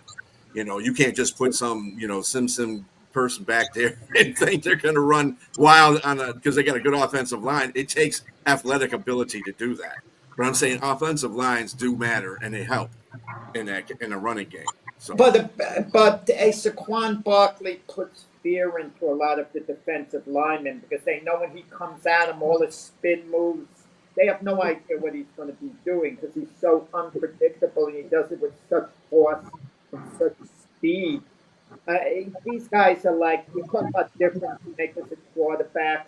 There are very few running backs with difference makers, but Saquon Barkley, Derrick Henry, and Marshall Lynch. These guys, it's just Emmitt Smith. These guys are just difference makers. There are not that many in the league amongst the running backs, but the few who are, we can't attribute their success. Oh, well, they had a good offensive line. Maybe the offensive line looked good because of them in part. I don't know. Yes. I mean, look, let's go back to 2012 when Adrian Peterson recovered from his ACL. He won Offensive Player of the Year, and he won, of course, the MVP that year honors. Look, that offensive line was good, but Adrian Peterson was the one knocking guys over, getting into the secondary, pushing people down, making sure, imposing his will on a defense. And they rode his back because Christian Ponder was not the dude. They didn't have a passing game. So defenses knew what Adrian Peterson was going to do, or knew what the offense was going to be. And yet he still took that team to the playoffs. So, yes, like Jack said, there's guys that are difference makers. I mean, like Barry Sanders, man, that 97 season when he got the 2,000 yards.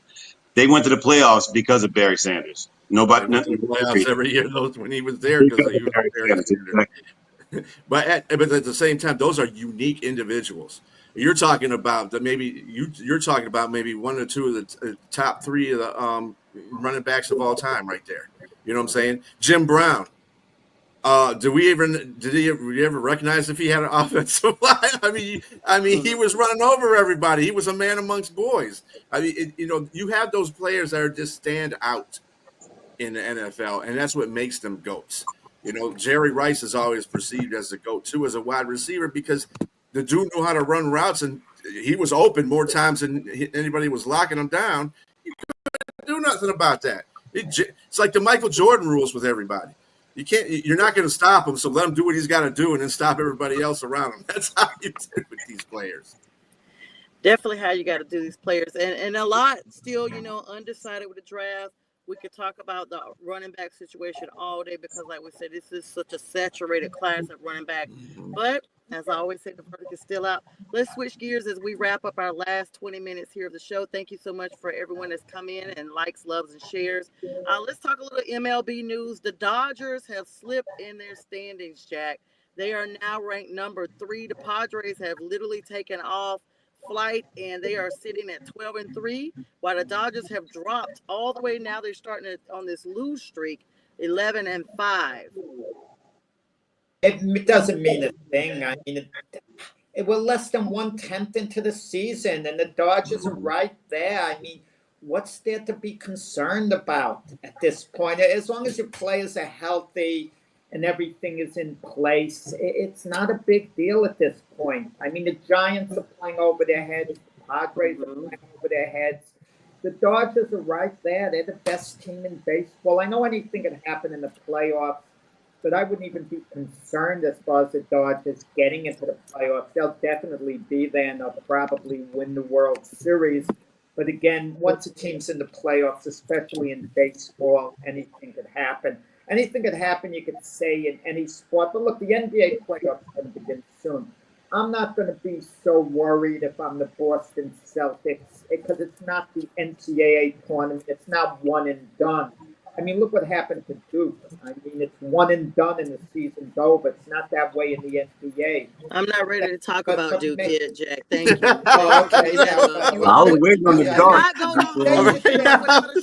Wow. There's got to be. We love, we're spoiled, all of us. We love the NCAA tournament, but it really is unfair as far as crowning a champion. It really makes the regular season partially meaningless.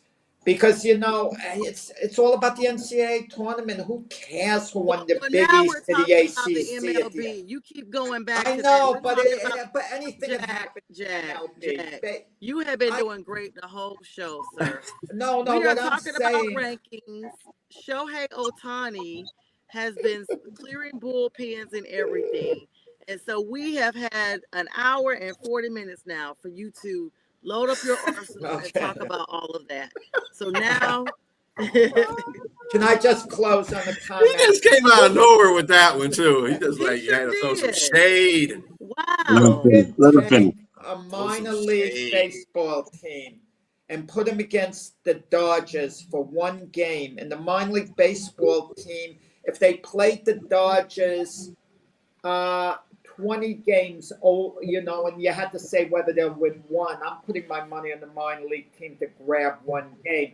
You put a college team together, just misfits or whatever, Division 2, Division 1, and they're not going to beat the Eagles. They're going to get run over. Or same in college basketball players against, the lead NBA team. But something about baseball, anyone can beat anyone, for a given game. That's why you have the best 3 out of 5, best 4 out of 7.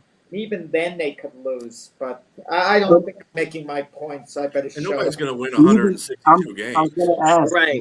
I agree with that, but they're supposed to be chasing 117. This particular team, and the way they lost last night to the Cubs, is that not a concern for you? No, the Seattle Mariners won 116 games. Thank you, Jay Train. They hold the record, and they lost to the Yankees in 5 games in the playoffs, best 4 out of 7. I mean, what does it matter at the end? It's baseball. It matters if it continues there. on that trajectory. I mean, at all, if I'm the Dodgers. I mean, Blake Snell just went on the injured, reserve list. I mean, injuries concern me all the time. If players have to go out, you look at their prognosis. Yeah, but the Dodgers are going to lose games during the year. I mean, they don't play meaningful baseball until October. You think they're psyched for the game, whatever? Mark Schlereth, the former NFL player, his son was a big league pitcher for the Tigers. I don't remember for how long, but he was hanging out with his son and then his roommate. He said, "You guys got to get up early in the morning. You got to do this, do that." And I explained to him, this isn't football. We have 162 games. You're not getting psyched for the big game the way you did. Relax. Take it easy. It's a long grind, baseball. A long, long grind. Like even in the NBA. Who's favored to win the title this year, guys? Probably the Celtics. I mean, they're the consensus choice. I get the feeling the Celtics have been coasting the year. Have we been concerned that the Cleveland Cavaliers have finished ahead of them? No, you think they've been concerned in the slightest? No, not really. I'll be honest with you. Well, I'll tell your defense too, Jack. I always say it's not how you start; it's how you finish. Right. And the hottest team that goes into it, just like with hockey, just like with the Major League Baseball, the ones that play the longest, NBA, whoever goes into the series hot is going to be the one that eventually wins that series, unless something changes. But at the same time, you're talking about what they expect, what incumbents expect the Dodgers to do this year as far as win total. But that's what other people expect. I think the Dodgers just expect to be there when playoff time comes, and then they're going to handle their business. They are one of the hottest rosters in the league right now. There's no denying that. And based on the fact that you're going to get injuries all through the season. Right. And the Lions are. The Tigers are 9-5. Do you think I'm whooping it up about that? They're first place in their division. I'm not whooping it up about that. They got to finish first place in their division. Absolutely. You know what I'm saying? You made a great point. All people care about is how you finish. Look, I'm not a Lion fan. You're obviously a massive Lion fan. I feel for the Detroit. I feel for the Detroit Lions. Believe it or not, shots out there, ain't it? Right. Who was the best team in the NFL last year? It was the Detroit Lions, but all people remember the Eagles won the Super Bowl.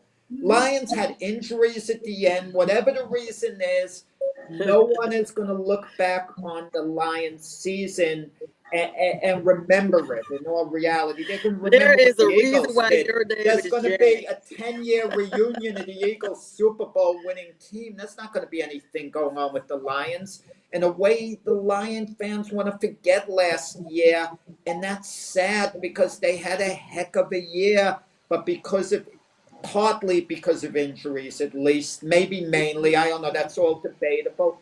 No one is going to remember that the Lions were the best team in the NFL. I'm going to remember it. A lot of people will. You're not going to remember, too. You're going to remember Sony the Eagles. Well, saying the fans aren't going to remember it is a whole lot right there because fans are going to remember that.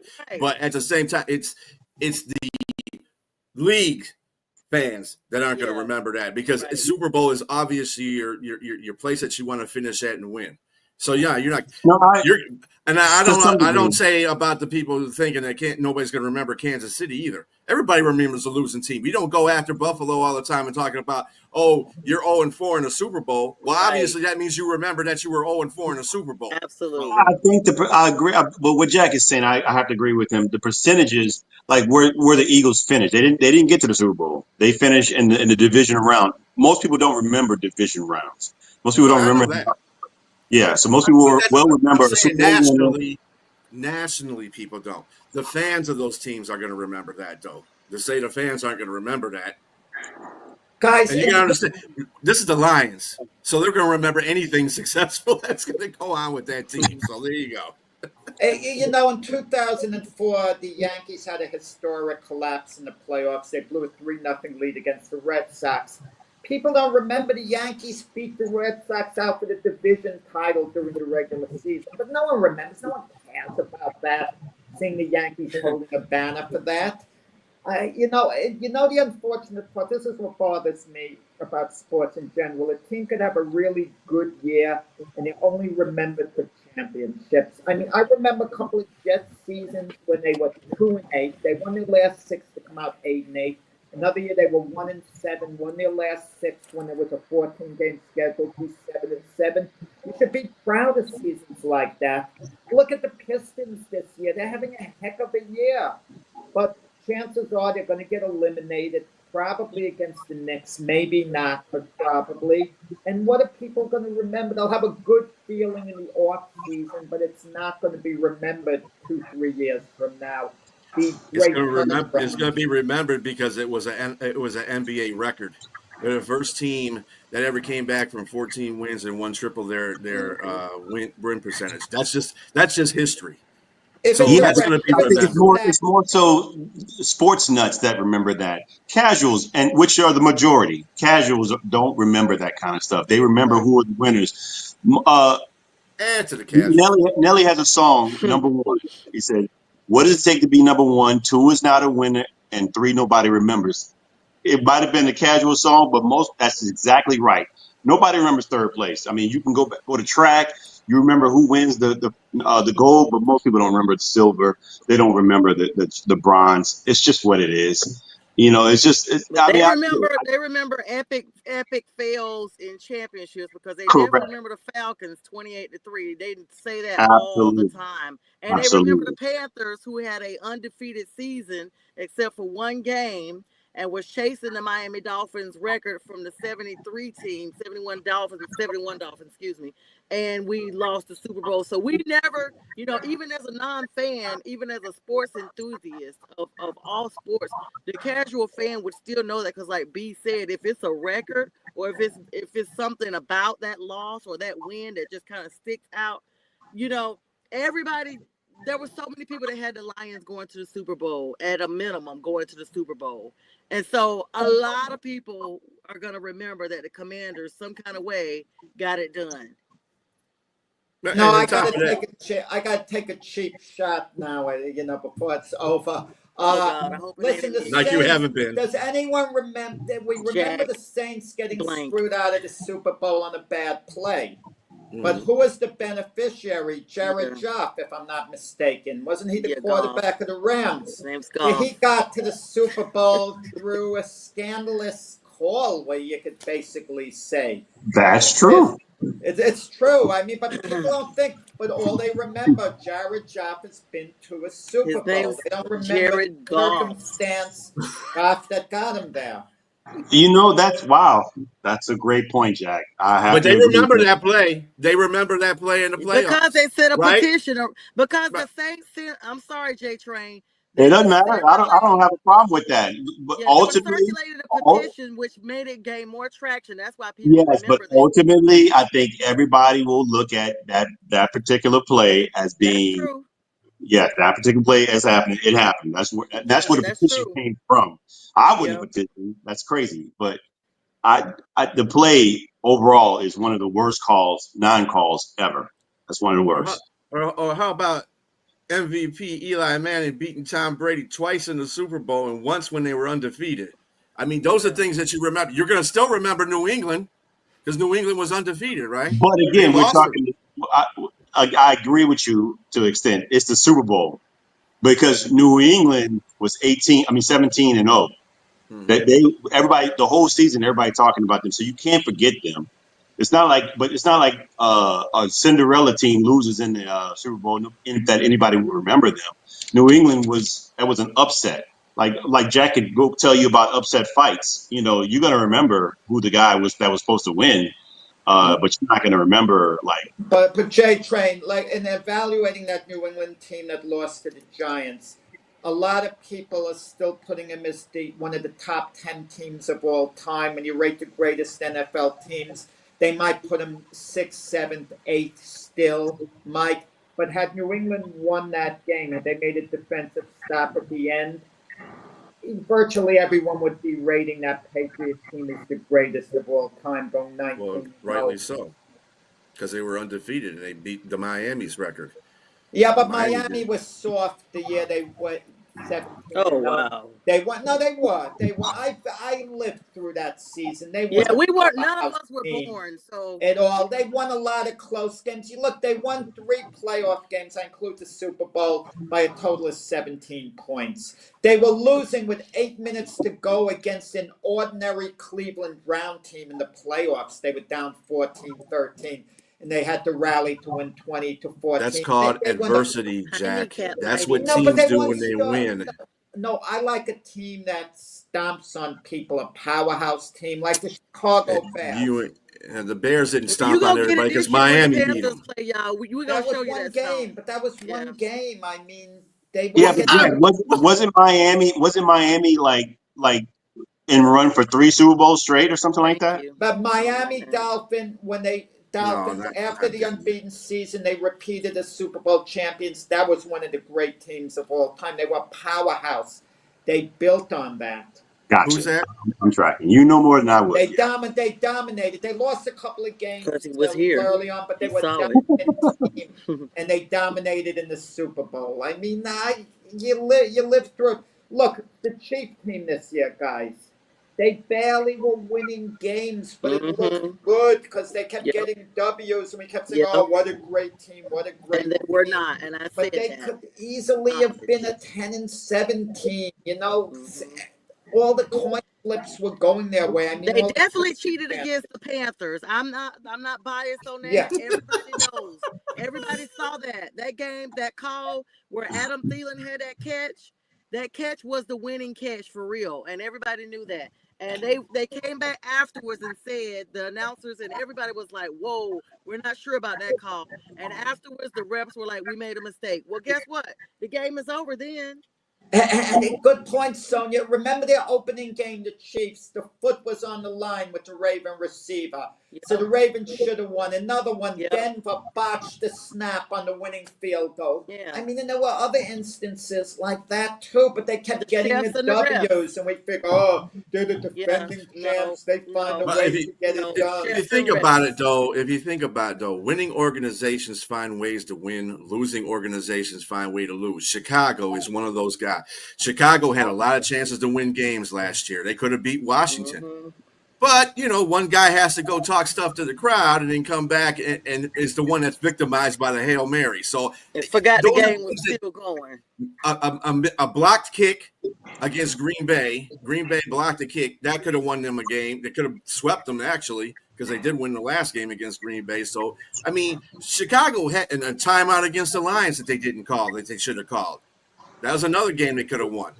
But they didn't do any of these things. Losing organizations find ways to lose. Winning organizations find ways to win. No matter how much bad stuff we put on them, it's the refs that give them the game. It's this that give them the game. Philadelphia is a primary example of that. They weren't the greatest team in the regular season, but they are a winning organization. They found a way to win and get to the Super Bowl and win the Super Bowl. But I agree with what Jack says. Again, is like talking about Kansas City. They found ways to get there, and some things went their way, but they got exposed in the Super Bowl by Chefs and refs, because the chefs and refs, they switched the refs out. That it wasn't them and the crowd no more. It was actual real football. That's what Super Bowls always expose who you are. If you look at it, like Elway, when he was with the Broncos, he was the only guy on the team basically guiding them to the Super Bowls. But you need a running game in a Super Bowl, and this was obvious every time he went there and it got blown out. You can't stop the other team because you can't run the ball effectively, and if they shut down the passing game, then you're screwed. But then once he got Terrell Davis, he won back-to-back championships. Yeah, even without the ref controversy, though, I felt like Patrick Mahomes just does not look like a solid ball tosser. Anytime his passes look wild and just all over the place, and they just luckily fall in somebody's hands. That's a question too. Is Patrick Mahomes really the best quarterback? No, right now. no. Forget his reputation. Forget what he's done. Let's throw that out the window. Currently, if we have to say who's the best quarterback, we're not sure about Patrick Mahomes at this moment. I'm not sure. I can't say he's better than Josh Allen at this moment. Joe Burrow, maybe he is. We'll the true test is send him to another team. Send him to the Browns or send him to the Jets and see how he does there. And then you can say, is he the quarterback or is it the team that you're on? No one can be good as Jet quarterback, so that's not fair. Absolutely.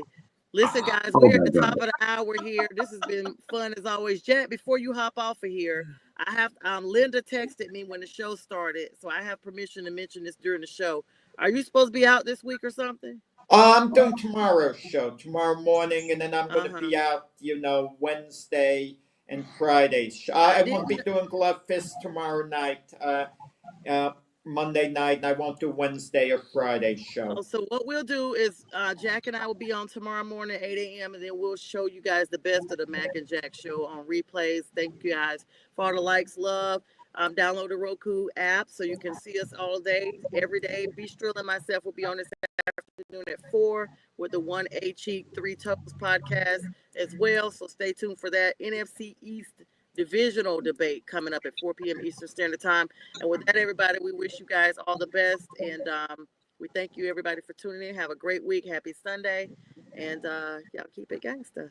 Football season is here, and SeatGeek is my go-to for buying tickets. Now, with SeatGeek, every single ticket is backed with their buyer guarantee. We've all had plans change, and when you can't make it to the big game, SeatGeek has you covered. They're the only ticketer that allows you to return your tickets ahead of the event for credit with SeatGeek swaps. So when things come up, I know that my tickets won't go to waste. So what are you waiting for? Download the SeatGeek app to maximize your possibilities and shop live events with confidence.